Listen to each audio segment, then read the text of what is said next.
Alexa Lavoie for Rebel News, reporting from Dorchester Square in Montreal, where Quebecers are gathering to protest Bill 96, the Legault government's controversial language law meant to strengthen French in the province. We are also proud to be a Francophone nation in North America, and it's our duty to protect our common language, and I invite all Quebecers to speak it, to love it, and to protect it. And unfortunately, in Montreal, in many small companies, people work in English. So we have to change that to send a strong message. Bill 96 is a major update to Bill 101, Quebec's original French language charter. Passed in 2022, the law claims to protect French, but critics argue it comes at the cost of basic rights, services, and especially the English-speaking community. To pass it, the CAQ government, the François Legault government, used the notwithstanding clause, allowing them to override parts of the Charter of Rights and Freedom, a move that sparked widespread concern. What's fueling today's protest? Recently, La Salle College was slapped with a 30 million fine for enrolling too many students in its English programs. Proof, protesters say, that the law is now punishing bilingual education. And remember Mama Can?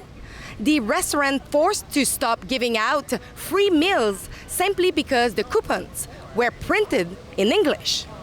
On top of that, investors are pulling back, put off by the law's complex compliance rules and red tape, whether it's schools, businesses, or community services.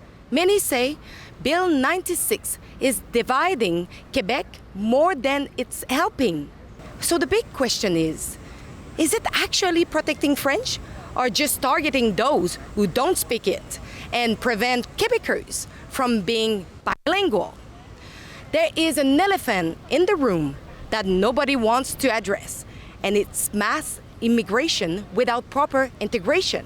We will be speaking with protesters here to find out more. Hey, hey, ho, ho, Bill 96 has got to go. Ho, ho, hey, hey, rights are rights, we'll fight and stay. The government of Quebec has spent those same decades attacking successful institutions in Quebec for being too bilingual. Right. Well, the protest that we're at today is because they've imposed an enormous $30 million fine on La Salle College. And that's something that the college simply cannot afford to pay. They have an overall budget of $79 million. And they're imposing it because of things that La Salle College could not even prevent. Because they have an obligation. When the law was brought in, they already had accepted a certain number of international students, and they can't just cancel those contracts, but the government didn't give them enough time to conform with the law. And so as a result, they're threatening them with this enormous fine that's going to destroy them.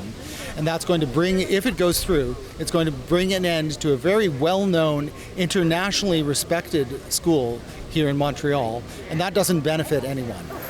And we're all here today because the CAQ government has now passed laws that seem intended to destroy them completely, openly using the notwithstanding clause to introduce measures that they know violate Canadian law and international human rights standards. Because we think that it's a very destructive law, one that's going to have, that has terrible effects on the social and economic fabric of Quebec. And it does nothing good. It doesn't promote French in spite of what its proponents are trying to suggest.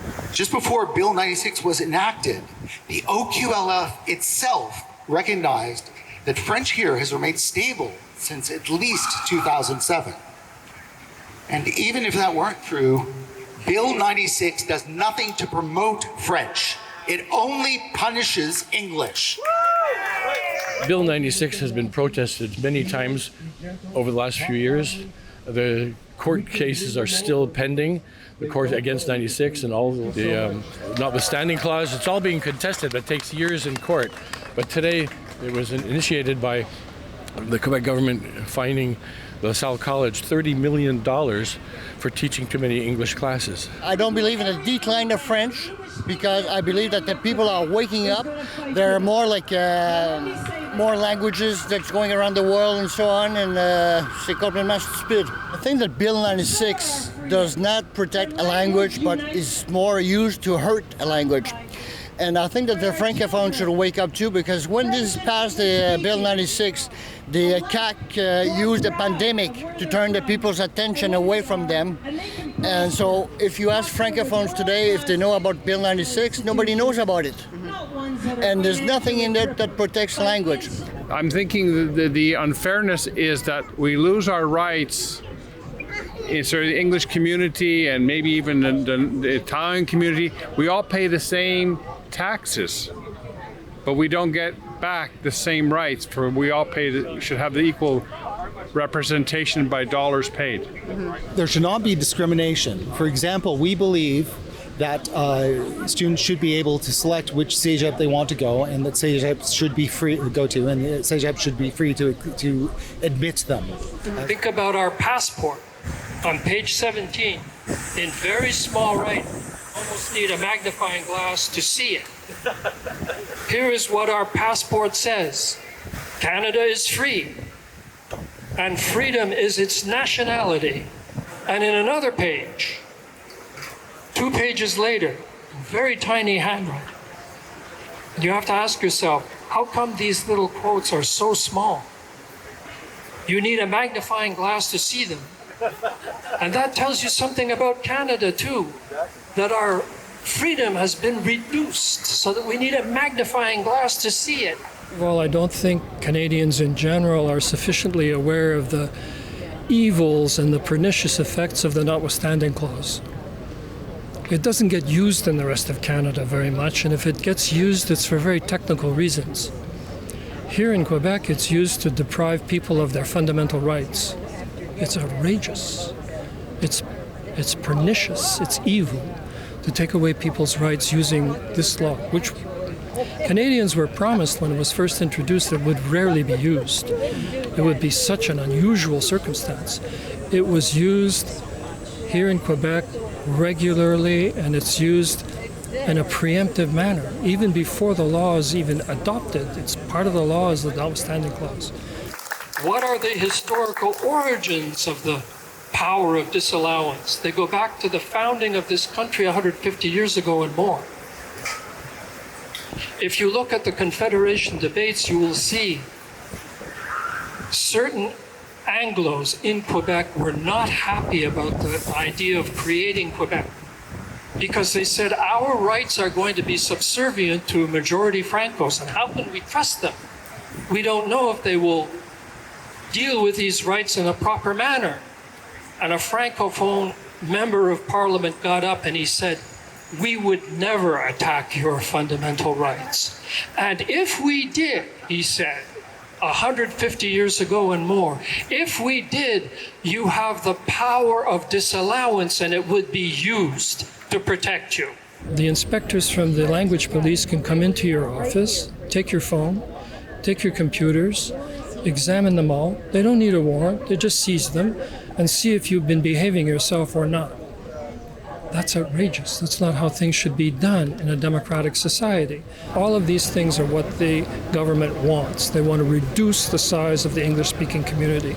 It's an anti-Anglo bit of legislation. It has nothing to do with the protection of French. It's hurting Quebecers because of the reputation it creates for Quebecers as a place. It's hurting a lot of education. People will not come to Quebec to study. And some of the people after we study here would stay here. So we will lose the benefit of their intelligence. We call it the brain drain. You know, we don't have them coming here and servicing us. So I go in a hospital and you find a doctor, maybe he's not that qualified, but a really smart doctor from Afghanistan, he might go to Ontario. Like I have a friend, he's a musician, he's a well-known Quebec songwriter, and he told me, he says, you just watch French television, it's so low, the quality is addressing people that don't have much education. He says, I can't watch it, I get sick. And he's a well-known Quebec artist. But he says, so I don't know myself, but he says this, and he says, to improve the quality of French,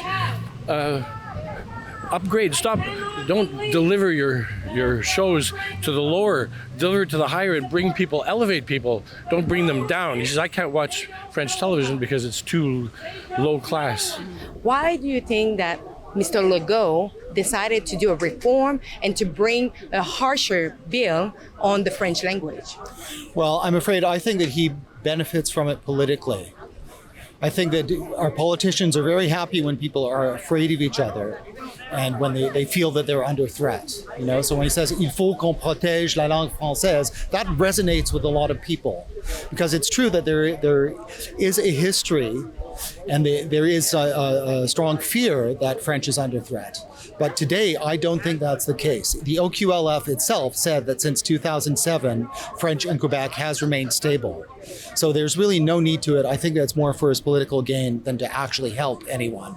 And the provisions of the bill do not actually promote French. They only punish English. I think he wanted to create a distraction, like Donald Trump does, creates a lot of distractions. Because he failed on promises to put a bridge in Quebec, Lévis. He failed on that, and so he creates a distraction, and if you get a group to hate, you can hate them, you're focusing on that group. It's a divide and conquer. We want to show you the other side of the story. We want to bring you stories like that, and if you like it, please consider making a donation to rebelfieldreports.com, and thank you in advance to support our work.